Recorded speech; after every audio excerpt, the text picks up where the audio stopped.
Halo semua, apa kabar? Saya harap kalian semua kabarnya baik ya. Pada hari ini saya akan mempresentasikan mengenai tema buruh berpendidikan dan berpendidikan buruh. Tapi sebelum saya melanjut ke teorinya, saya akan perkenalkan diri saya. Perkenalkan, saya Victoria Michelle Krisnindia Setu, biasa disapa Nindi. Saya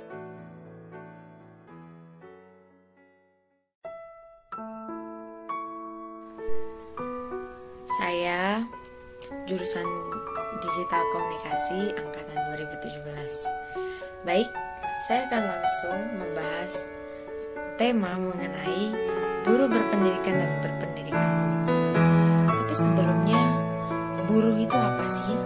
Nah, buruh itu menurut pengertian dari Kamus Besar Bahasa Indonesia adalah orang yang bekerja kepada orang lain yang menghasilkan upah atau dengan tujuan untuk mendapatkan upah.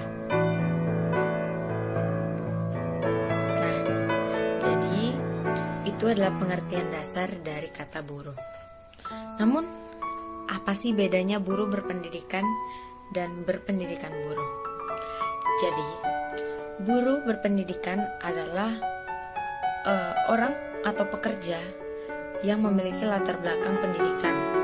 Nah, soal kata buruh ada dua jenis, yaitu ada buruh kasar dan juga buruh profesional.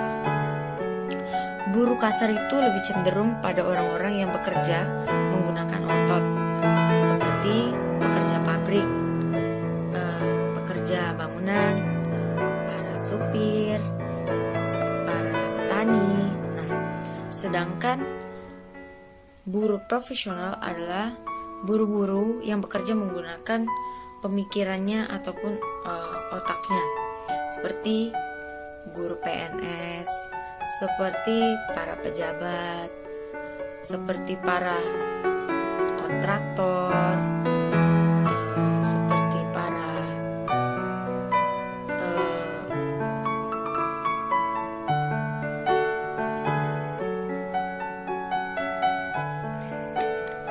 seperti para karyawan di perkantoran ataupun di mana saja perusahaan-perusahaan besar.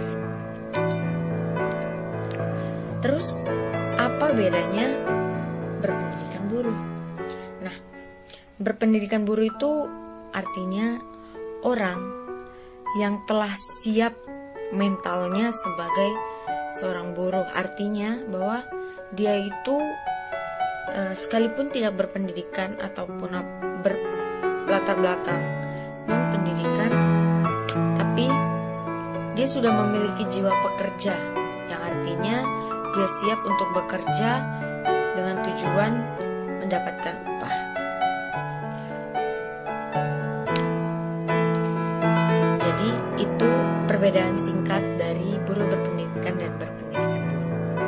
Namun jika dikaitkan dengan tanggal 1 Mei sebagai hari peringatan Hari Buruh, apakah tanggal 1 Mei masih menjadi tanggal yang fenomenal bagi para kaum buruh?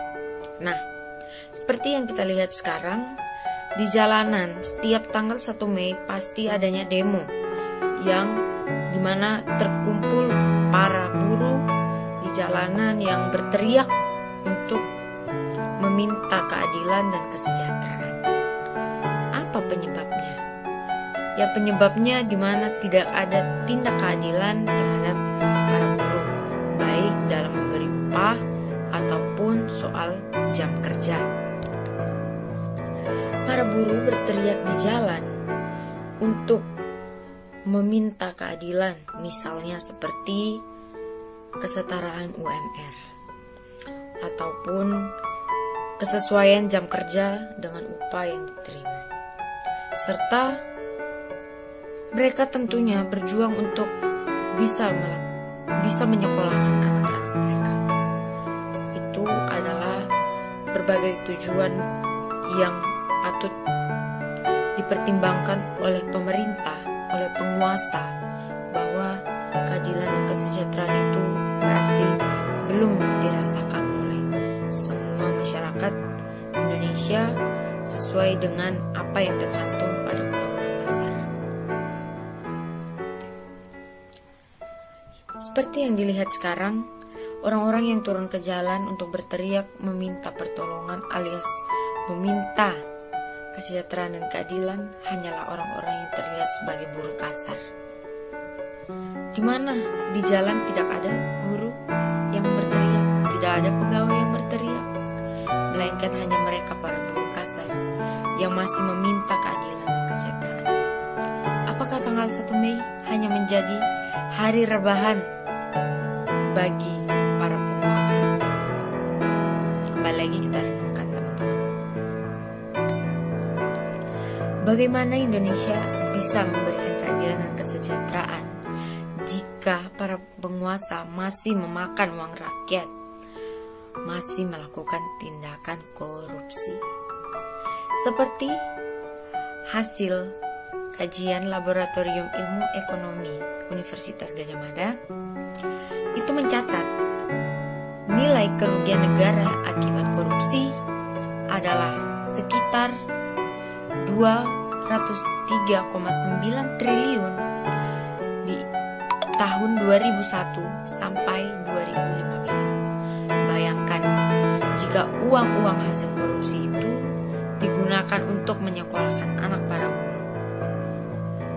Setidaknya kesejahteraan bisa dirasakan, apalagi keadilan. Wajar para buruh berteriak di jalan minta kesejahteraan dan keadilan. Kenapa?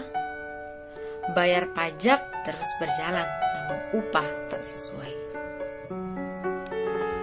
Jika kita lihat kembali sejarah kemerdekaan bangsa adalah sejarah perjuangan keras para pekerja. Jadi teman-teman, mari kita membuat kembali sejarah dengan mewujudkan kesejahteraan bangsa ini sebagai sejarah perjuangan kelas pekerja. Jangan kita membeda-bedakan buruh kasar ataupun buruh profesional, karena pada dasarnya jika kita masih bekerja pada orang lain, kita semua adalah buruh. Teman-teman, sebelum saya mengakhiri presentasi saya ingin menutup dengan sebuah pantun. Para buruh juga menjadi aset negara yang turut mendukung peningkatan. Tingkatkan loyalitas dan kinerja agar terwujud hak kesejahteraan.